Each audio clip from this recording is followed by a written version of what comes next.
ఆంధ్రప్రదేశ్ రాజకీయాల్లో మరో వారసుడి ఎంట్రీ ఖాయంగా కనిపిస్తోంది.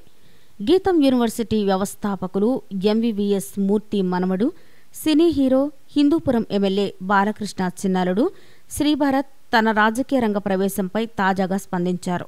బుధవారం ఆయన విశాఖలో మీడియాతో మాట్లాడుతూ తన తాత ఆశయాలను కొనసాగించేందుకు రాజకీయాల్లోకి రావాలి అనుకుంటున్నానని, పార్టీ ఆదేశిస్తే టీడీపీ తరపున విశాఖ నుంచి లోక్సభకు పోటీ చేస్తానని అన్నారు.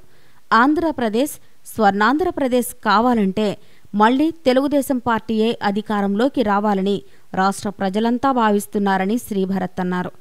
రాజధాని అమరావతి, పోలవరం వంటి ప్రాజెక్టులు పూర్తి చేయగల సమర్థత కలిగిన నాయకుడు చంద్రబాబే అని ప్రజలు నమ్ముతున్నారన్నారు. శ్రీభరత్ ప్రకటన విశాఖ రాజకీయాల్లో చర్చనీయాంశంగా మారింది. విద్యావేత్తగా, సామాజికవేత్తగా ఎంవీవీఎస్ మూర్తికి మంచి పేరుంది. దీనికి విశాఖలో టీడీపీ క్యాడర్ బలంగా ఉంది.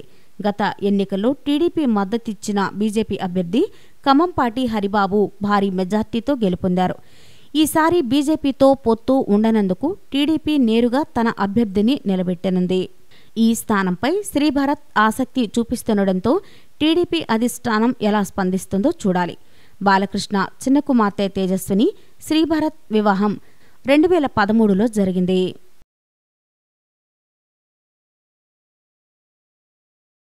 ఈ వీడియో కనుక మీకు నచ్చినట్లయితే లైక్ చేయండి, షేర్ చేయండి.